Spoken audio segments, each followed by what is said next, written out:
Teve marcação-pressão do Bragantino em bloco alto, também teve antecipação da zaga, não deixando o Vasco criar jogadas, e quando o Vasco conseguia quebrar essa marcação alta do Bragantino, efetivamente não conseguia conectar o último passe e acabou perdendo em São Januário. E você vai ver essa análise aqui comigo agora. Bora para ver? Preparei alguns lances para vocês dessa partida Vasco 0, Bragantino 2 em pleno São Januário com apoio da torcida do Cruz Maltino.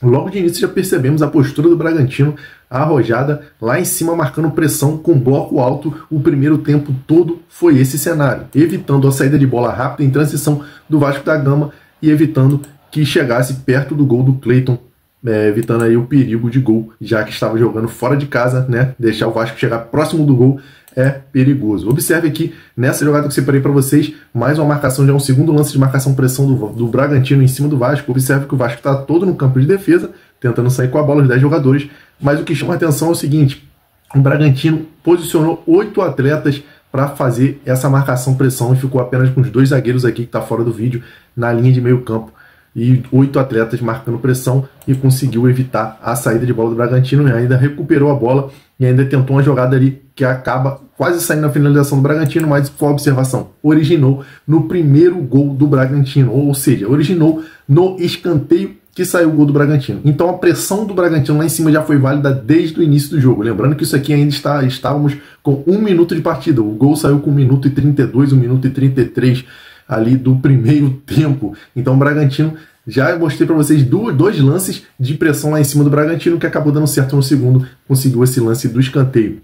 E no escanteio já vem erro do Vasco por aí que eu vou mostrar para vocês. Escanteio batido, Pita raspa na primeira trave, já vem o primeiro erro.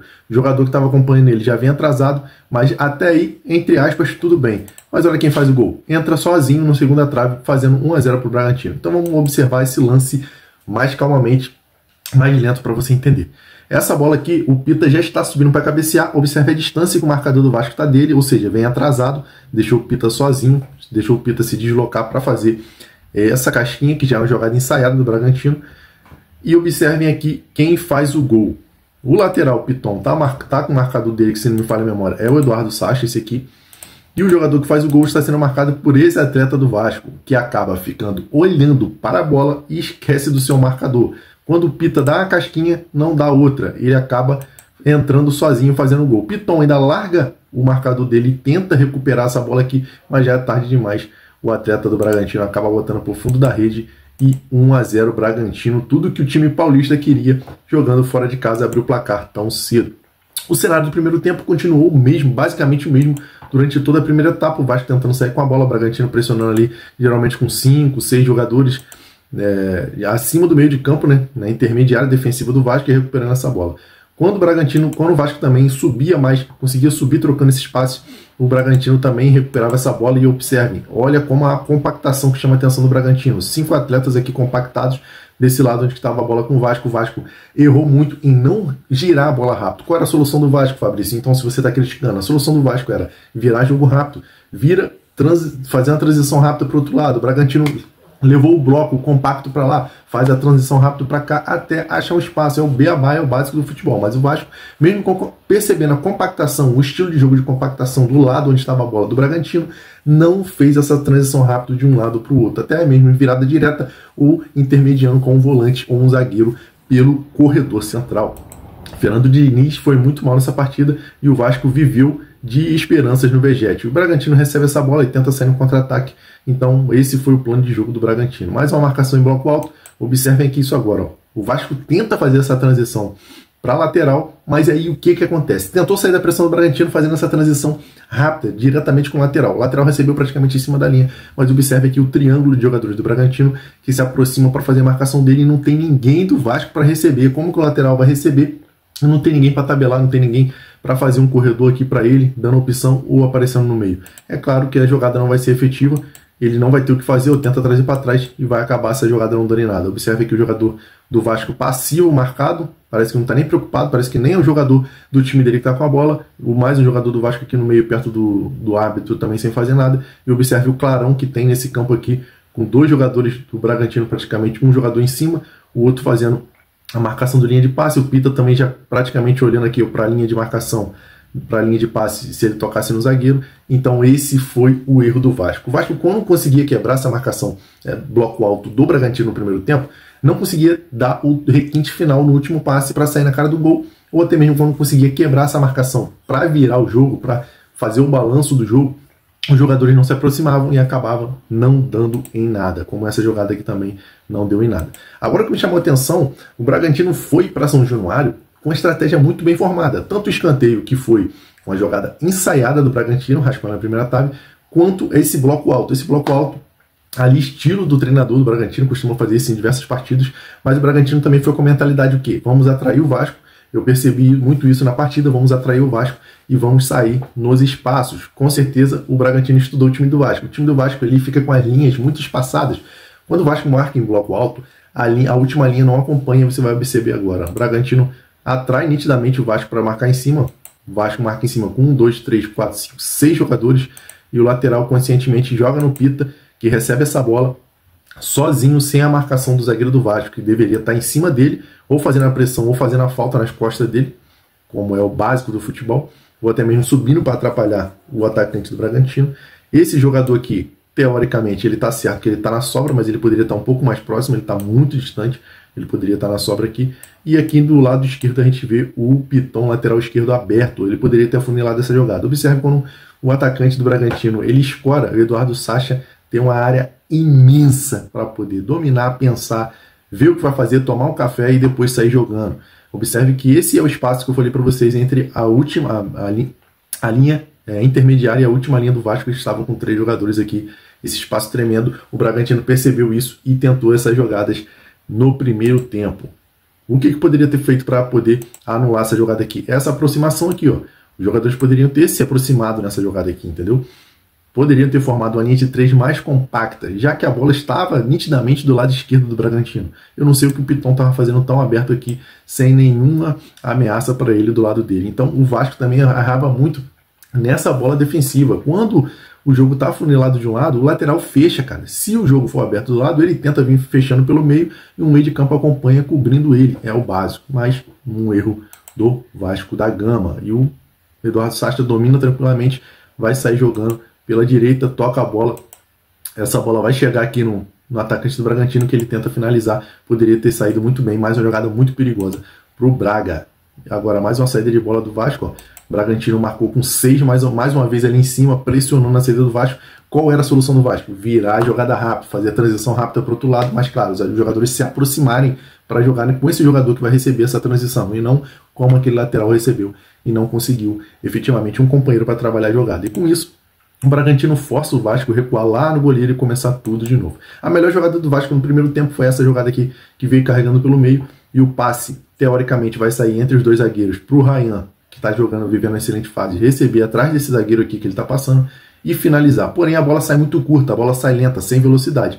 O zagueiro que está de costas não percebe, mas o Ryan, que está olhando para a bola, muito inteligente, ele percebe que a bola veio lenta e ele atrasa a passada e consegue receber, né, antecipar o zagueiro, traz para a canhota, mas bate no meio do gol, sem efetividade, muito fácil para a defesa do Cleiton. Mais uma bola que eu percebo aqui para vocês, o Bragantino com o campo sozinho, ó, e vem atraindo o Vasco, vem atraindo. Mais uma bola pela esquerda, saindo, agora jogando com o lateral. O lateral recebe e aqui vem mais um erro de marcação do Vasco. Qual é a desse lateral do Vasco direito aqui? É ele marcar esse ponta que está espetado aqui. Mas ele não, ele refuga. Ele não marca esse ponta e vai gerar uma sucessão de erros. Quando esse ponta domina, quem vai em cima dele é o quê? É o meio de campo que soltou esse jogador aqui.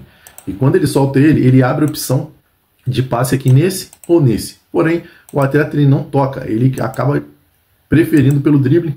E se o lateral refugou em marcar em cima, qual era dele? Quando ele pega de frente, ele matar a jogada e conseguir efetivamente ou fazer a falta ou até mesmo roubar essa bola, mas ele consegue tomar um drible da meia-lua. Ele refugou, não marcou quem ele deveria marcar, e quando ele está de frente, ele tomou o drible da meia-lua, resultando aí na saída do zagueiro do Vasco aqui, que teve que sair, quebrar a linha de marcação. Então, um erro que foi uma sucessão de erros na marcação do Vasco. Isso aconteceu o primeiro tempo todo. Então o zagueiro teve que cobrir aqui o lateral que tomou o drible da meia-lua lá embaixo e deixou o atacante aqui sozinho no mano a mano. Deu sorte que quando esse lateral foi no fundo, ele não conseguiu fazer um bom cruzamento pro Pita e acabou errando essa jogada, salvando o Vasco. Mais uma jogada rápida em transição do Bragantino. Quando atraiu o Vasco, conseguiu sair em transição rápida, e o Pita vai ser cruzado uma bola ali, o Pita parece que não entende, pula atrasado nela e acaba perdendo a oportunidade de fazer mais um gol para o Bragantino. Mas logo depois o Bragantino vai conseguir sair jogando bem. Mais uma bola atraída pelo Vasco, pelo Bragantino, ó. Atraiu o time do Vasco, ó. Olha quantos atletas do Vasco tem aqui, 5. Mas o que chama atenção mais uma vez nessa jogada? O time do Vasco está com 5 atletas no bloco alto, mas 5 atletas em bloco alto parece que fazendo uma marcação zona. Se você bota o bloco alto, é marcação individual. Era para os atletas aqui estarem marcando individual, mas esses 3 primeiros aqui da frente, então, eles pareciam estar marcando zona, bloco alto em zona. Não deu outra. O volante do Bragantino veio aqui receber, lançou. O ponta vai ficar mano a mano com o Piton. E aí gera a superioridade numérica em cima do Piton, porque o Bragantino fez uma transição rápida, o meio de campo está vindo aqui tentar cobrir ainda para igualar 2-2, mas ainda não dá tempo, porque o Bragantino vai fazer essa passagem por aqui, o Piton ele fica na dúvida, então ele acaba abrindo a linha de cruzamento para esse atleta do Bragantino, porque ele achou que ia dar no fundo aqui, e então ele cruza o Pita. Mata no peito, sem deixar cair no chão, marca um golaço, abrindo 2-0 para o Bragantino, 33 minutos do primeiro tempo, e o Vasco tentou vir para cima numa pressão, viveu de cruzamentos, o Bragantino recuou, jogou um bloco mais baixo depois do segundo gol, até acabar o primeiro tempo, e o Vasco viveu de cruzamentos na área, sem muita efetividade, Vegetti errando tudo, ou seja, Vasco dependeu do Vegetti, só cruzou na área, dependeu basicamente da inspiração do Vegetti. Segundo tempo, o Bragantino veio com 3 volantes, já colocou mais um volante em campo e nitidamente veio com um bloco baixo, com um jogo reativo, assumiu o jogo reativo, jogou em contra-ataque o tempo inteiro no segundo tempo. E o Vasco viveu de cruzamentos na área com o Vegetti, mas sem muita efetividade, atacante do Vasco muito apagado nessa partida, não teve efetividade nos cruzamentos, que é a jogada mais perigosa do Vasco da Gama, principalmente quando joga em casa, é esse cruzamento com o Vegetti. E no finalzinho, do meio para o final do jogo, o Bragantino assumiu uma postura ainda mais recuada, abaixou nitidamente as linhas e meteu uma linha de 5 lá atrás, dificultando ainda mais, principalmente os cruzamentos muito livres pelos lados, já que tinha uma linha de 5, e embolando a área com 3 zagueiros. Então o Vasco da Gama continuou vivendo de cruzamentos e conseguiu efetivamente uma boa cabeçada no cruzamento apenas aos 40 do segundo tempo, com Alex Teixeira, que levou muito perigo para o Cleiton, que fez uma defesaça e garantiu a vitória do Bragantino por 2-0 dentro do São Januário. O Bragantino, né, brigando ali na liderança com o Palmeiras, com o Flamengo, com o Cruzeiro, muito bem na temporada. Essa foi a análise, pessoal. O Vasco da Gama, mais uma vez, dependeu de cruzamentos na área do Vegetti, e quando essa jogada não encaixa, parece que o Vasco não tem mais nada a criar. Um time morto de criatividade, um time que fica desencontrado, as linhas muito espaçadas, muito sem criatividade e vivendo apenas de uma jogada. Pelo outro lado, o Bragantino foi com um plano de jogo muito bem montado, marcando pressão lá em cima no primeiro tempo, conseguindo, né, incomodar muito a saída de bola do Vasco, conseguiu fazer os seus 2 gols, poderia ter feito até mais um com o Pita, que passou a bola na frente dele ali, poderia ter sido até 3-0 no primeiro tempo. No segundo tempo, natural, recuou os blocos e conseguiu efetivamente marcar, né, o Vasco, que foi muito previsível, só cruzando bola na área. O que você achou? Eu quero saber a sua opinião. Deixa a sua opinião aqui nos comentários. O Vasco da Gama precisa de criatividade? O Bragantino jogou muito bem? Qual a sua opinião nessa análise? Eu te peço, se você ainda não é inscrito no canal, se inscreve para você não perder análises táticas como essa. Isso é uma breve análise, modesta análise tática, não tem nada muito aprofundado, mas já dá para mostrar para vocês basicamente o que aconteceu nesse jogo. Então, se você gostou da análise, deixe seu comentário, se inscreve no canal para não perder os próximos vídeos e tamo junto.